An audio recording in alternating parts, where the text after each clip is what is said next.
यहाँ पर विराजमान आदरणीय भैया जी, सभी साध्वीगण, आदरणीय आस्था जी और हमारे वात्सल्य ग्राम के जितने भी यहाँ विभाग हैं उनके जो मुखिया हैं वो और जितने भी सेवक हैं, मैं सबको कर्मयोगी मानती हूँ। मैं ये नहीं मानती कि वात्सल्य में कोई जॉब कर रहा है, कोई नौकरी कर रहा है। मैं ये मानती हूँ कि वात्सल्य के ईश्वरीय कार्य में ईश्वर के द्वारा चुने हुए कुछ लोग हैं जिनको ईश्वर ने चुना है और वहाँ वो कहीं से भी आए हों, यहाँ आके वो कर्मयोगी हो जाते हैं। हर व्यक्ति कर्मयोगी ही होता है। अपने कर्म को निष्णात और पारंगता से पूरा करना, उसमें तन्मय होना। पूरी दुनिया में अगर कोई अशांति है तो वो ये है कि व्यक्ति अपने द्वारा किए गए काम की इज्जत नहीं करता। हम जो कर रहे हैं, हमें लगता है कि जो दूसरा कर रहा है वो ज़्यादा श्रेष्ठ है, अपना काम हमें श्रेष्ठ नहीं लगता। एक बात मुझे दुनिया की बहुत अच्छी लगती है, क्योंकि मैंने पूरी दुनिया घूमी। वसुधैव कुटुंबकम की एक संकल्पना थी जिसको लेकर हम पूरी दुनिया में गए। पूरे दुनिया के पवित्र तीर्थों की मिट्टी, नदियों का पानी एकत्रित किया। पूरी दुनिया को हमने नज़दीक से देखा। एक बात बहुत खूबसूरत लगी।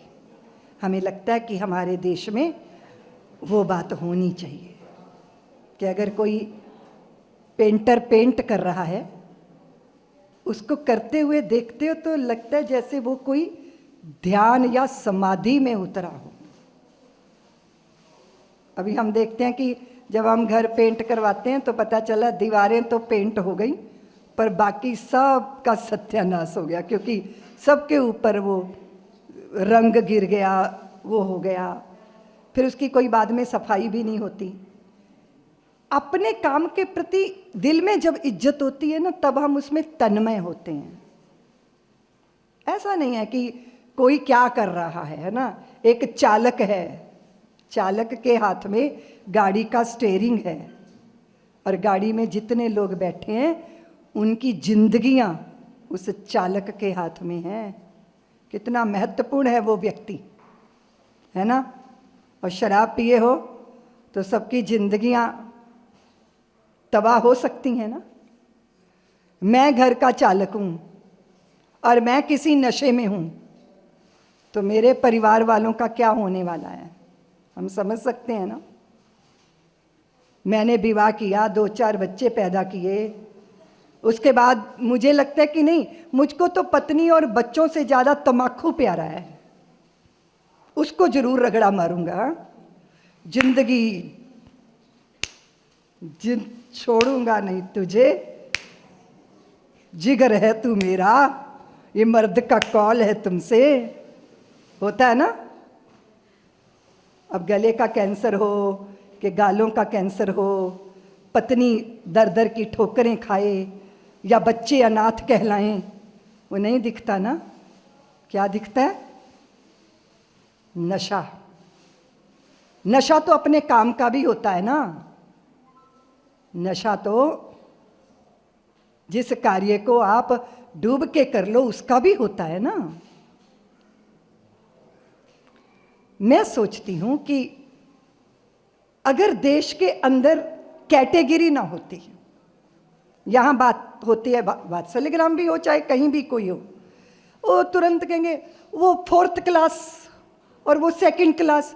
मुझे इतनी पीड़ा होती है, इतना दुख होता है कि हम हर जगह कैटेगरी में बटे रहेंगे।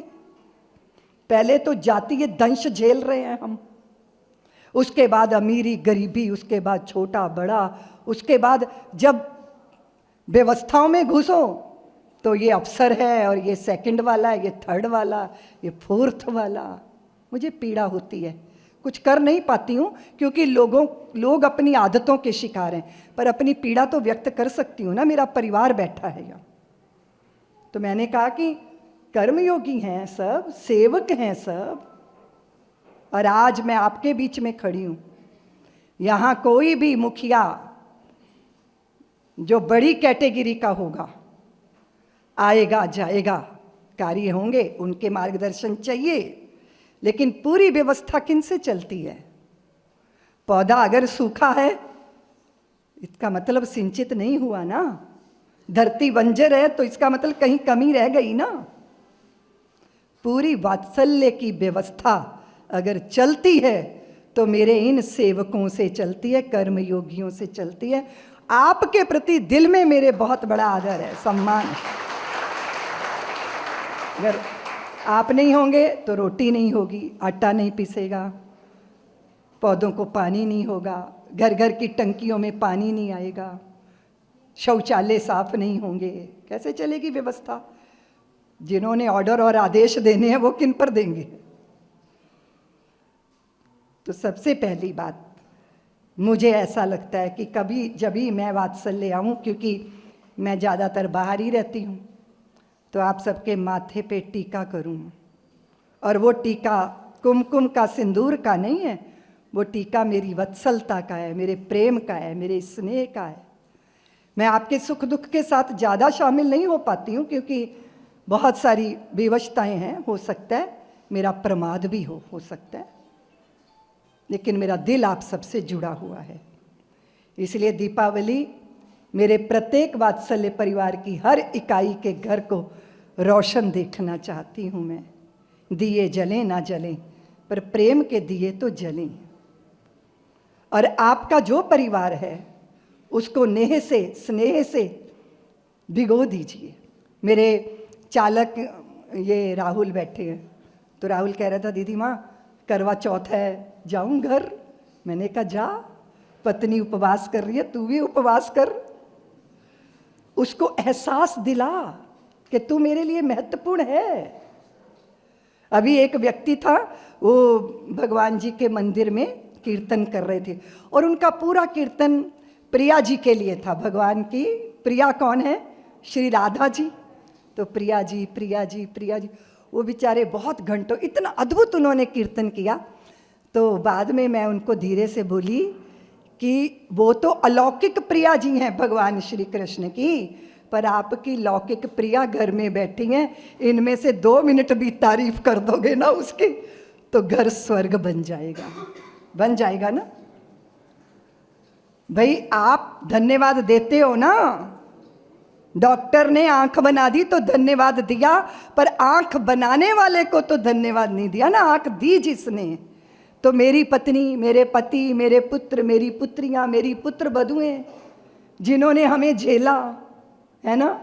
एक को मैं पूछ रही थी कि तेरा पति इतने खुर्राटे भरता है, लगता है जनरेटर चल रहा है, तो तू कैसे झेलती है? बोले दीदी माँ ये शुरू होते हैं तो मैं सोचती हूँ लोरी गाई जा रही है, चुपचाप नींद में चली जाती हूँ। एक दूसरे के गुणों दुर्गुणों के साथ स्वीकार करना, यही तो अपने होते हैं ना, यही तो अपनापन होता है ना। देखना चाहिए मेरे परिवार में कितनी सुख शांति है, और ये नहीं सोचना चाहिए कि अमीरों के घर में बड़ी सुख शांति होगी। ये बहुत बड़ी भ्रांति है, ये बहुत बड़ी भ्रांति है। मैंने बड़ी बड़ी हवेलियों में मातम देखे हैं और मैंने टूटी झोंपड़ियों में रात भर भगवान के नाम का कीर्तन होते देखा है। ये देखा है मैंने, क्योंकि खुशियां और प्रसन्नताएं वस्तुओं से नहीं आती हैं। और आप ये देख लो कि फागुन हो या चैत हो, शहर वाले तो रात भर बैठ के सुन नहीं सकते, गाएंगे तो क्या? पूरा दिन देह तोड़कर फिर भी ईश्वर के चरणों में अपनी हाजिरी देने वाले आप सब वो बंधु हैं। इसलिए मेरे लिए वंदनीय है, मेरे लिए नमन करने योग्य हैं। मैं आप सबको बहुत बहुत दीपावली की शुभकामनाएं देती हूँ, आशीर्वाद भी देती हूँ। भगवान से प्रार्थना करती हूँ कि कभी कोई जीवन में कुटैव हो, कुछ जीवन में कुछ ऐसी चीज हो जिसके हम मोहताज हो गए, जिसके हम गुलाम हो गए, चाहे वो किसी भी तरह की बुरी आदत हो, है ना, बुरी आदत जीवन में आती है पर जाती बहुत मुश्किल से है। तो पुत्र को पिता ने कहा कि ये तू देख रहा है चित्र, वो चित्र में इतनी कीलें ठुकी थी, इतनी कीलें ठुकी थी। तो पुत्र ने कहा पिताजी आप मुझे मेरा चित्र दिखा रहे हो, दुनिया भर की कील इसमें ठोक के आपने मेरी फोटो खराब कर दी। तो पिता ने कहा कि मैं मजबूर था, मुझे ये कील ठोकनी पड़ी, क्योंकि ये जितनी कीलें हैं ना तेरी फोटो में ठोकी मैंने, ये सब तेरे में दुर्गुण है। जुआ तू खेलता है, पौआ तू पीता है, तम्बाकू तू खाता है, झूठ तू बोलता है, चोरी तू करता है, गंदी स्त्रियों के पास तू जाता है, तेरे में कोई एक दुर्गुण है? ये भरे पड़े हैं। पिताजी आप मेरे जीवन से बहुत दुखी हो ना? हाँ मैं बहुत दुखी हूँ, मैंने नहीं सोचा था मेरा पुत्र ऐसा होगा। तो फिर मैं आज संकल्प करता हूँ अपनी जिंदगी की हर बुराई छोड़ दूंगा, हर बुराई। 2-4 दिन बाद आके कहता है पिताजी मैंने झूठ नहीं बोला, पिताजी मैंने शराब नहीं की, पिताजी आज मैंने जुआ नहीं खेला। तो रोज कीलें उखड़ती जा रही हैं फोटो में से, और एक दिन ऐसा आया कि सारी बुराइयां उसने छोड़ दी। चित्र में अब एक भी कील बाकी, एक भी मेख बाकी। लेकिन जब पुत्र चित्र के सामने जाके खड़ा हुआ तो रोने लगा। बाप ने पूछा क्यों रो रहा है? बोले पिताजी आपने जहाँ जहाँ कीलें ठोकी थी ना वहाँ वहाँ छेद हो गए, मेरी फोटो में वहाँ वहाँ छेद हो गए। तो पिता ने कहा पुत्र जिंदगी में बुराई को आने नहीं देना चाहिए, अगर वो आ जाए और विदा भी हो जाए तो भी वो अपना कोई ना कोई दाग छोड़ जाती है, जिंदगी धूमिल और धब्बे से युक्त हो जाती है। आप वात्सल्य के आंगन में हैं, कोशिश करिए, प्रयत्न करिए कि जीवन में शुचिता रहे, पवित्रता रहे, हम आदतों के शिकार ना हो।